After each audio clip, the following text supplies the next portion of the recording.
Parliament में जितनी भी महिलाएं हमारी आज सब चर्चा कर रही हैं कि आरक्षण होना है, होना चाहिए, हम सभी की इच्छा है, सभी महिलाओं की इच्छा है, पर यह बात भी सच है हमारे से ज्यादा पुरुषों की भी इच्छा है।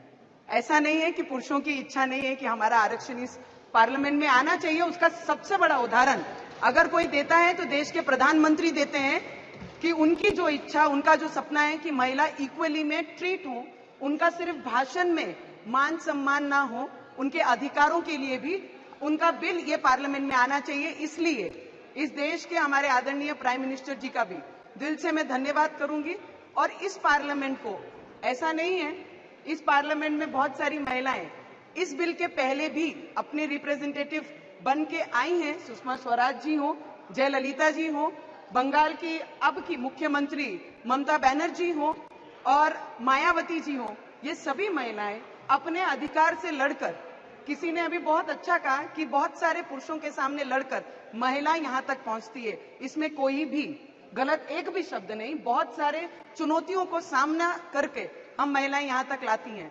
पर कई ऑपोजिशन के नेताओं ने अभी बोलते हुए मैंने सुना कि पहला महाराष्ट्र हो या बंगाल हो और अदर स्टेट्स में भी हमने आरक्षण लाया है, हम एक लड़की हैं या हम एक चाइल्ड हैं, ऐसा बोलते हुए मैंने अभी कई मेरे मेंबर ऑफ पार्लियामेंट को सुना है। बहुत खुशी होती है कि ऐसे निर्णय भी बड़े लीडर्स ने अपने परिवार से शुरुआत की और हमारे महाराष्ट्र में कई आरक्षण, जिला परिषद, ग्राम पंचायत जितनी भी है उसमें आरक्षण हमें मिला गया है।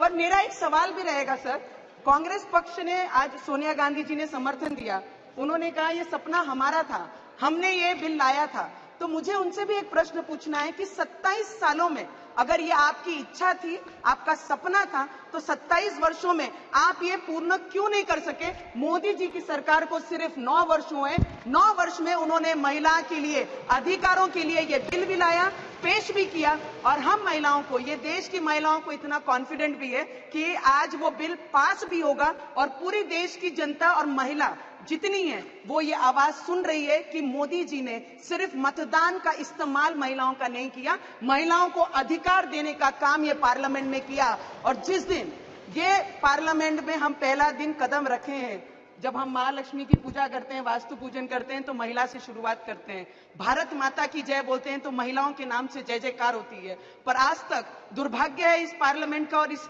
हमारी पूरे सदन का कि आज तक महिलाओं के नाम का इस्तेमाल सिर्फ राजनीतिक मंचों पे किया गया, पर उन्हें अधिकार देने की बात किसी ने नहीं की। इतनी मंशा अगर स्पष्ट थी तो महाराष्ट्र की बात करते समय जब हम आरक्षण की बात करते हैं तो इनको यह भी उत्तर देना पड़ेगा कि आज तक महिलाएं ना ही कभी मुख्यमंत्री का पद उन्हें कभी दिया गया, ना ही उप मुख्यमंत्री का पद दिया गया। इन्होंने ये भी उत्तर देना चाहिए, अगर महिलाओं पे इतना प्यार और विश्वास है तो आज महाराष्ट्र में आज तक महिलाओं पे इतना विश्वास क्यों नहीं दिखाया गया? सिर्फ शब्दों में विश्वास, सिर्फ मतदानों के लिए विश्वास। मुझे लगता है महिलाओं का इस्तेमाल आज तक किया गया है मतदानों के द्वारा, पर मोदी जी ने हमारी भावनाएं, हमारी, ऐसा नहीं है कि महिलाओं को आरक्षण मिलेगा तभी हम लड़के पार्लियामेंट में आएंगे, नहीं सर। हमारे ग्रेट लीडर्स ने, हमारे ग्रेट हीरोज ने, सभी ने, डोंट डिस्टर्ब सर, महिलाओं को बोलते हुए बीच में टोकना आपके लिए अच्छा नहीं है।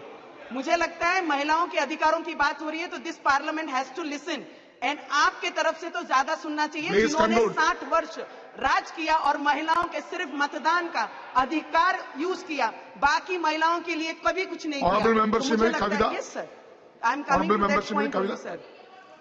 Please conclude. Please conclude. President, I have already spoken, madam. You don't have to tell. हम महिलाओं के सम्मान के लिए यहाँ खड़े हैं, महिलाओं ने महिलाओं का अपमान करने के लिए मंच नहीं है और ये पार्लियामेंट नहीं है। Please conclude.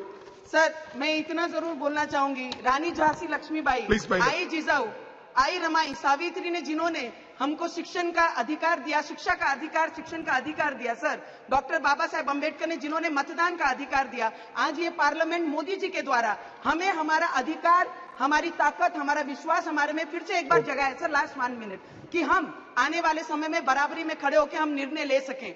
सर, मैं इतना ही बोलना चाहूंगी, 4 लाइन, अमित भाई भी यहाँ पे, हमारे अमित शाह जी भी यहाँ पर बैठे हैं। सर, आप लोगों की भावना हमने 4.5 वर्षों में ये पार्लियामेंट में सबने महसूस की है। महिलाओं ने जिस तरीके से एक नई सांसद को आपने मौका दिया, हर बार अपने विचार यहाँ रखकर हमें चांस दिया कि आगे बढ़िए, हम तुम्हारे साथ हैं, इस तरीके का विश्वास इस पार्लियामेंट में मिला। Sir, last 4 line, 4 line sir, just 4 lines. सम्मान तुम हो, 1 मिनट कविता गारू सम्मान तुम हो, स्वाभिमान तुम हो, अभिमान तुम हो, दिल अपना कभी ना दुखाना, उस विधाता का विधान तुम हो। और सर को दिल से मैं धन्यवाद करूंगी कि हम जैसी नॉर्मल फैमिली से बैकग्राउंड से आने श्रीमती वाली कविता। महिलाओं को आने वाले समय में बहुत मौका Honorable मिलेगा member कि श्रीमती पार्लियामेंट में आके अपनी टैलेंट, अपनी जिद, अपनी लड़ाई दिखा सके।